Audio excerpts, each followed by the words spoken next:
I still remember the weight of that storage unit logbook in my hands, the one my niece had tossed into a dumpster like worthless scrap. By the time I found it, she had already sold my business out from under me for $620,000 and palmed me a $3,000 finder's fee as if I were some kind of informant. But that logbook, with its faded ink and original move-in dates, would eventually be the piece of evidence that landed Claire and her husband Mark in federal court, forced my niece to clean foreclosed units in a bright yellow vest that read "packed with lies," and handed me the entire property under a new name, Unit of Betrayal Storage. Every auction flyer I print now carries a QR code that links directly to the public record of her fraud trial, and I watch bidders scan it while they wait for the unit doors to roll up, a small smile flickering across their faces as they put the pieces together. My name is Linda, and I was a critical care nurse for 28 years. I spent those decades in a 16-bed ICU where reading a cardiac monitor at a glance, spotting the early signs of sepsis before anyone else on the floor, and documenting every single intervention in a patient's chart so meticulously that not a single malpractice attorney could poke a hole in it were not just skills, they were survival. That obsessive attention to detail, the habit of checking and rechecking, of keeping perfect records because someone's life depended on it, would become my lifeline later. But right after my older sister Margaret died, I was too hollowed out by grief to see the trap closing around me. Margaret was the quiet architect of our family, the one who held everything together with grocery lists and birthday cards, and a calm voice on the phone when life got messy. She was a retired librarian who still organized her spice rack alphabetically and kept every Christmas card she ever received in photo boxes under the bed. When a brain aneurysm took her at 62, I was shattered. At her funeral, my niece Claire and her husband Mark were already circling. Claire was Margaret's only child, the golden girl who'd been indulged since she was old enough to bat her lashes. She floated through the service in a black designer dress that cost more than my first car and dabbed at eyes that stayed suspiciously dry. Mark, a former real estate agent with a slick smile and a watch that screamed commission checks, worked the room like a politician, shaking hands and handing out business cards for a property management company that I later discovered had already been dissolved by the state for unpaid taxes. The day after the funeral, they came to Margaret's little ranch house to help me sort through her things. I was still in a fog, moving through rooms on autopilot, picking up knickknacks and putting them down again. Claire pointed to a dusty wooden recipe box on the kitchen counter and laughed, a tinkling sound I'd heard 1,000 times when she was dismissing something as beneath her. "Aunt Linda, you don't want that junk, Mom's old recipes, throw it out." She scooped it into a black trash bag without a second thought, the lid clattering against a decade of index cards. Something in me rebelled, a tiny flare of the nurse's instinct that screams don't discard the evidence. After they left, I pulled the box from the bag. It was a solid little chest with brass hinges, the kind Margaret had kept since the 1980s, stained with vanilla and flour. The wood was warm and smooth from years of handling. Inside, behind the cards for her lemon bars and pot roast and that impossible 7-layer dip she brought to every potluck, I found a yellowed envelope tucked flat against the bottom. My hands were trembling as I opened it. There was a single sheet of paper in Margaret's neat cursive, the same handwriting I'd seen on birthday envelopes my whole life. The note was dated 6 months before the aneurysm. It read, "If you're reading this, I'm gone. Claire has been bleeding me dry for years. Mark is worse. Do not trust them with anything. Save yourself, Linda, please." I read it 4 times, my breath catching on each word. Then I folded it, slipped it into my purse, and zipped the compartment shut. That note was the first breadcrumb on a trail that would lead me through shredded documents and forged signatures, and a locked filing cabinet full of proof that my own niece was planning to ruin me. Before I continue this story, let me know where you're watching from in the comments below. Hit like and subscribe if you believe family isn't defined by blood, but by who shows up when it matters. Over the next week, Claire and Mark positioned themselves as my protectors. They suggested I was too distraught to manage my own affairs, and with the softest of voices, they let me know they were worried about my decision-making capacity. Mark slid a durable power of attorney document across my kitchen table, the kind that would have given them full control over my bank accounts, my house, and my pension if I'd signed it. I scanned the fine print, my nursing brain kicking in despite the fog. I recognized the legal language from years of reading hospital consent forms and living wills. I forced a confused expression, like the grief had stolen my sharpness. I told them I needed a few days to think about it, that my head felt stuffed with cotton. They exchanged a glance I pretended not to see, but they let it go. The next afternoon, Claire came back with a new pitch. She dabbed at her eyes and said, "Mom always dreamed of me running my own business. We found this perfect self-storage facility, like those auction shows on cable. It's a fixer-upper, but the numbers work. If you invest your nursing pension, we'll make you a 40% owner, notarized, totally legit, partners." I remembered Margaret's note burning in my purse, but I also thought about honoring my sister's wish for her daughter's future, and I convinced myself I could be smart about it. I told her I'd consider it, but only after my own attorney reviewed everything. 2 weeks later, I drained my pension of $78,000 and signed a notarized operating agreement that guaranteed me 40% ownership in Clearmark Storage LLC. The document was 17 pages long, and I read every single line twice, with a highlighter in my hand like I was reviewing a patient's chart for a medication error. I made sure the percentage was spelled out in both digits and words, and I had Gina Petrova, a small business attorney downtown, notarize it herself. I thought I had locked myself in safely. For the first 2 years, the business thrived. The facility sat off the interstate, 5 rows of orange roll-up doors baking in the sun, with a small office that smelled of coffee and dust. I handled the financials and the auction logistics, while Claire did marketing in the sense of posting filtered photos on Instagram, and Mark floated around managing the day-to-day with the kind of vague confidence that comes from having never actually done the work. I threw myself into the trade, learning how to assess a unit's value from a 10-second glance through a raised door, how to spot a hidden safe or a box of vintage comics, how to read the move-in logbook the way a doctor reads a patient history. Every tenant had an entry: name, unit number, move-in date, payment schedule, and a string of lien notices when they fell behind. I kept that logbook as meticulously as any ICU chart, updating it in my own handwriting so there was never a question about chain of custody. Auction weekends were a circus of bidders and dust and the sharp crack of bolt cutters, and I loved every minute of it. We were clearing 5 figures in profit some months. I trained new hires on my system, a color-coded method for tracking lapsed payments and auction dates, and the facility's reputation for honest, well-run sales spread through the auction community. In year 3, Claire and Mark started making noise about expansion, about taking out a line of credit to buy a second location. I said no, pointing to the debt ratios and the risk of over-leveraging. I spent an hour walking them through a spreadsheet I'd built that showed the break-even point was 18 months out at best, and we would be 1 vacancy spike away from default. They smiled and nodded, and I thought that was the end of it. Then on a Tuesday in early March, I walked into the office at Clearmark and found a young man in a blue polo shirt behind the desk, a shirt embroidered with a logo I didn't recognize, National Storage Partners. He looked up from a tablet and said, "Can I help you?" I asked where Claire was, and he glanced at a clipboard, then said the previous owners had sold the facility last week and all units had been transferred to the national chain. I remember the sensation of the floor turning to water under my feet. I called Claire from the parking lot. She answered on the 4th ring, voice bright and syrupy. "Oh, Aunt Linda, didn't you get the paperwork? We had an amazing offer, $620,000. I wired your finder's fee, $3,000 as a thank you. You're retired now, enjoy it." She hung up before I could form a word. I sat in my car and stared at the steering wheel for a long time. Then I drove around to the back of the facility where the dumpster sat behind a chain-link fence. I pulled on a pair of work gloves I kept in the trunk and started digging through cardboard boxes the buyers had thrown out. The dumpster was full of the detritus of a business transfer: old lease agreements, expired tax forms from 2019, flyers for cancelled auction dates. I worked methodically, stacking and sorting, because a nurse doesn't just pour through trash, she triages.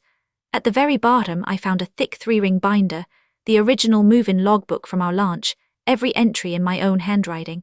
I hugged it to my chest like a lost child. In the car I flipped through it and noticed something odd. On the last few pages, someone had scrawled a series of tenant payment adjustments in ink that wasn't mine, with dates that didn't match the computerized ledger I'd maintained. The handwriting looked like Claire's loopy script. I didn't know what it meant yet, but I knew that logbook was evidence of something, and I wasn't going to let it go. That evening, Claire and Mark showed up at my house carrying a bottle of wine I didn't want and a folder of documents. They were all concerned now, speaking in the kind of hushed tones you use for someone who's just been told a scary diagnosis. "We're really worried about you being alone after all this upheaval," Claire said, patting my hand. "Why don't you come stay with us for a while? We have the guest suite. We can take care of you while you process everything." Mark added that there were just a few more papers to sign to finalize the sale and release my finder's fee from escrow, and it would be so much easier if I were right there. I looked at them through what I hoped was a suitably foggy expression. I said my head was still spinning, that I'd love to let them handle things, and I agreed to move into their guest room for a week. Inside, I was already cataloguing every detail of their behavior, the way Claire's eyes flicked to Mark's before she smiled, the way Mark's fingers drummed on the folder. I packed a bag that night and tucked the logbook and Margaret's note into a false bottom of my suitcase that I'd rigged for a trip years ago by carefully cutting a panel into the liner and reinforcing it with Velcro. I was playing the foggy old aunt, but the nurse who could spot a medication error from across a noisy unit was wide awake. Living in their house was like being embedded in enemy territory with a stethoscope pressed to the wall. The guest suite was on the first floor, just down the hall from Mark's home office, and I quickly mapped the rhythms of the household. Claire slept late, often not emerging until 10 or 11, trailed by the scent of expensive coffee and the click of her manicured nails on her phone screen. Mark took phone calls behind a closed door at odd hours, pacing the floor so hard I could hear the creak of his loafers through the floorboards. I started noticing the financial red flags almost immediately. Every morning the house phone would ring at 8:15 exactly, and Mark would snatch it up and hiss, "Not now. I told you to email." From my room I could hear fragments, outstanding liens, a balloon payment coming due on a property in another county I'd never heard of. Once I heard him say, "The old lady doesn't suspect a thing, just keep the paperwork moving." That word, old lady, sat in my stomach like a stone. I kept a small notebook hidden in my suitcase, and each night I'd write down every overheard phrase, every timestamp, every detail, as if I were charting a patient's decline. One evening, while they were out at dinner they said was for networking, I crept into Mark's office. The desk was cluttered with fast food wrappers and a desktop monitor that was password locked, but the shredder in the corner was full, and the plastic bin had overflowed onto the carpet. I gathered every strip of paper and brought them back to my room, spreading them on the guest bed like a surgical tray. For the next 4 days, whenever I was left alone and the house was quiet, I worked on reconstructing those documents. I'd done similar things as a nurse when patient charts got separated, piecing together medication lists from pharmacy printouts and nursing notes. I used a piece of clear contact paper I bought at a drugstore to create a sticky surface, arranging the strips by paper color, font, and tier patterns. I knew to look for matching edges for the way the serrations of the shredder teeth aligned. It was slow, painstaking work, the kind of work that made my back ache and my eyes blur, but by the end of the week I had reconstructed 3 critical pages. One was a transfer of assets form for Clear Mark Storage LLC, dated 2 months before the sale, bearing a signature that was supposed to be mine, but looked nothing like my actual writing. My own signature is a tight, angular cursive from years of signing nursing notes quickly. This forgery was round and loopy, with a capital L that swept too far to the left. Another document was a promissory note in the amount of $210,000, taken out against the facility 3 months earlier, with my name forged as a co-guarantor. The third was an email from a loan officer at a regional bank demanding immediate payment on a delinquent line of credit Claire and Mark had opened in the name of the LLC using documents they'd falsified. The debt load was staggering, and they were trying to paper over it with the sale of the facility, leaving me holding the legal liability for the loans. I photographed every piece with my phone, uploaded the images to a secure cloud account, and kept the originals in a sealed envelope under the false bottom of my suitcase. The more I dug, the worse it got.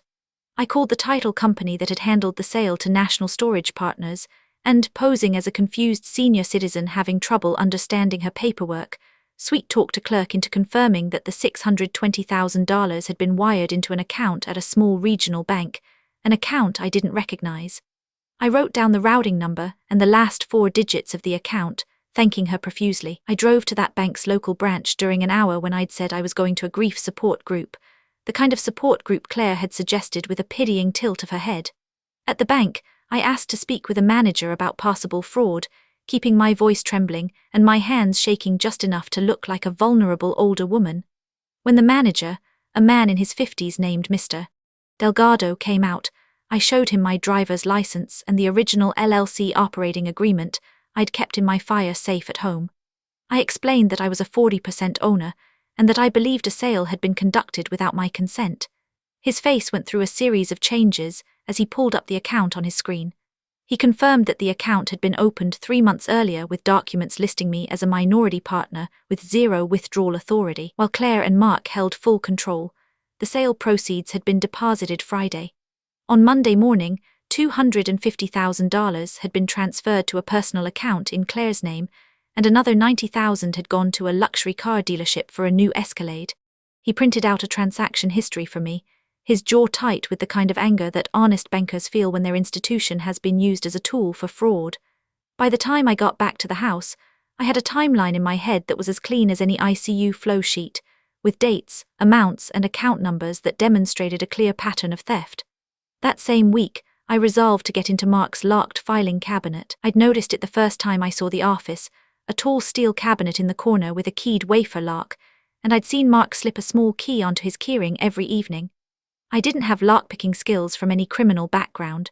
What I had was 30 years of nurse-level resourcefulness, the kind that comes from opening stuck medication carts and jimmying jammed supply closets in the middle of code.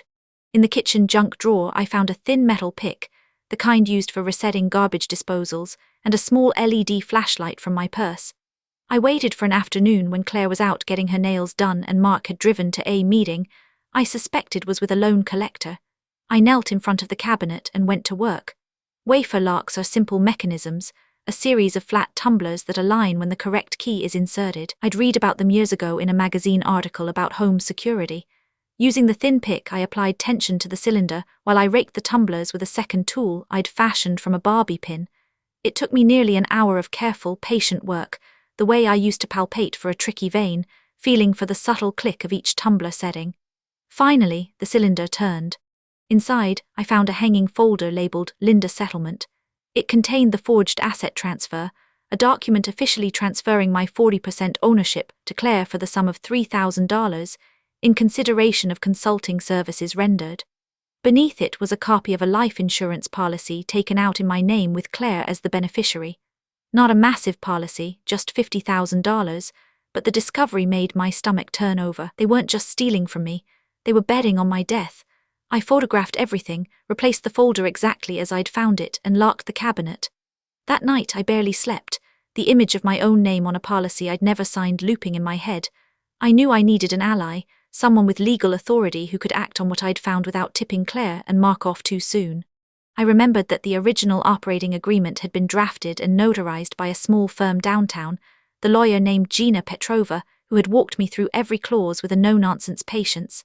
I'd liked her because she spoke plainly and never charged for quick phone calls. I called Gina from a prepaid burner phone I'd bought at a gas station, using cash so there'd be no record on my regular bill. I laid out everything, the forged signatures, the shredded documents, the hidden bank account, the life insurance policy. There was a long silence on the line, the kind of silence that meant someone was mentally rearranging a lot of pieces. Then she said 4 words that changed everything. "There's a dead man's switch." I asked what she meant. Gina explained that Margaret, my sister, had come to her office 18 months before the aneurysm, visibly troubled but characteristically precise. She had set up a small trust, $40,000, the proceeds of a life insurance policy she'd cashed out early. The trust's terms were airtight and unusual. The funds could not be accessed by anyone but me, and any attempt by Claire or Mark to petition for control or use the trust as collateral would trigger an automatic freeze and an immediate notification to Gina as trustee. Margaret had told Gina, "My daughter is not to be trusted with Linda's future. This is the only way I can protect her." I started crying in the parking lot of a Walgreens where I'd pulled over, the phone pressed to my ear. Then Gina added that she'd already been contacted by a compliance officer at Wells Fargo, where Claire had recently tried to open a line of credit using the trust as collateral, a move that had tripped the freeze exactly as Margaret had designed. The compliance officer, a woman named Angela, was now building a case and needed my testimony and my evidence to refer to the FBI for wire fraud. I told Gina I could provide the reconstructed shredded documents, the logbook, the bank statements, and the forged transfer.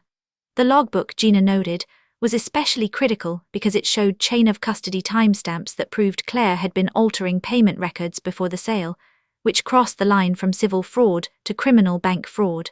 Angela and Gina were coordinating with a postal inspector and an FBI agent named Detective Marchetti, and they wanted me to stay in place, continue gathering information, and wait for the right moment to spring the trap.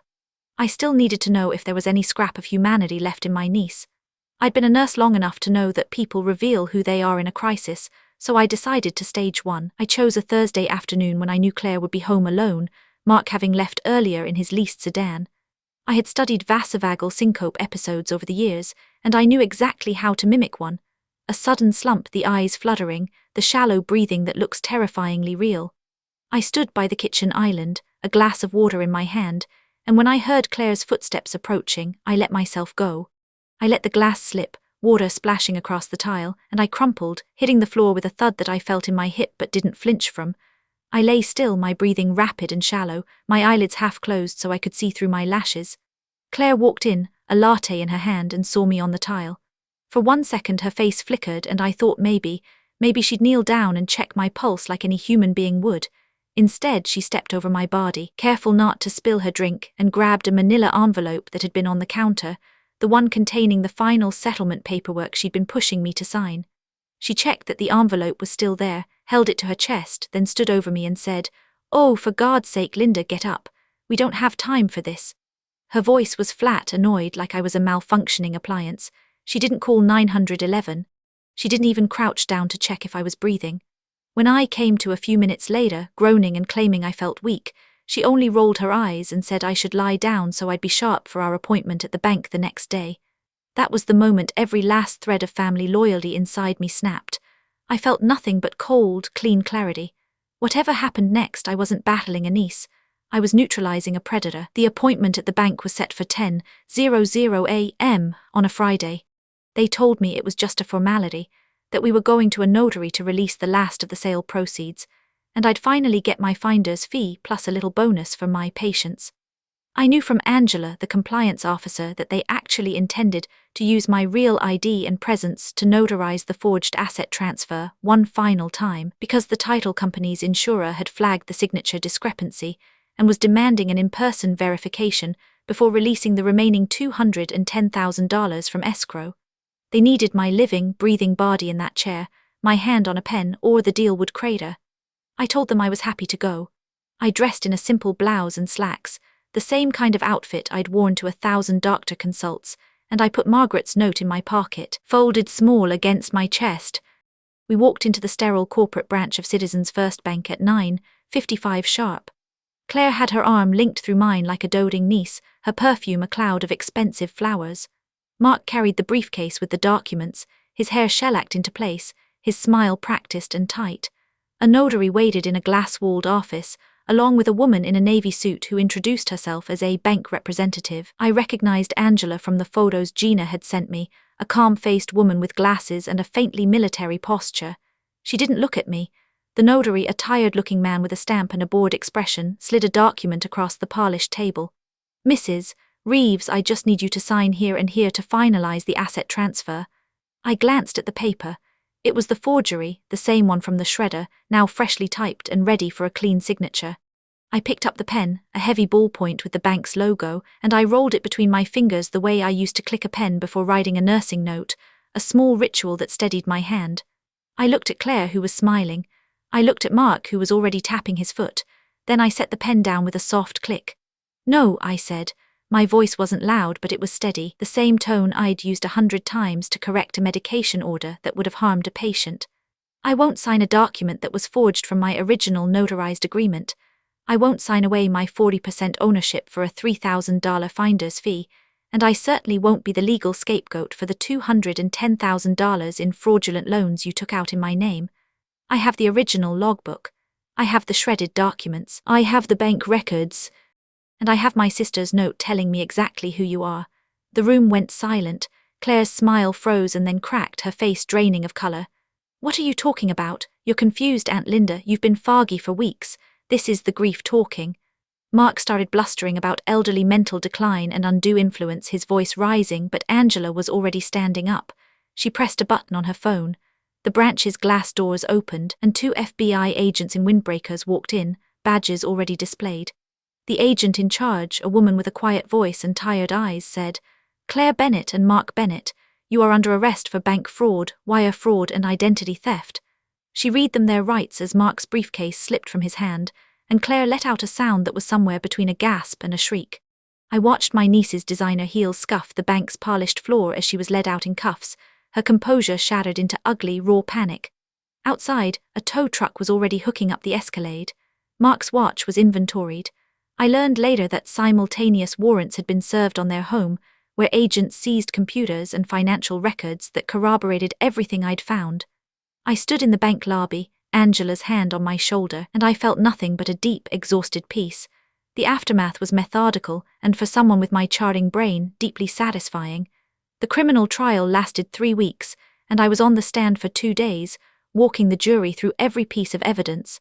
The forged asset transfer was displayed on a large screen, side by side with my real signature.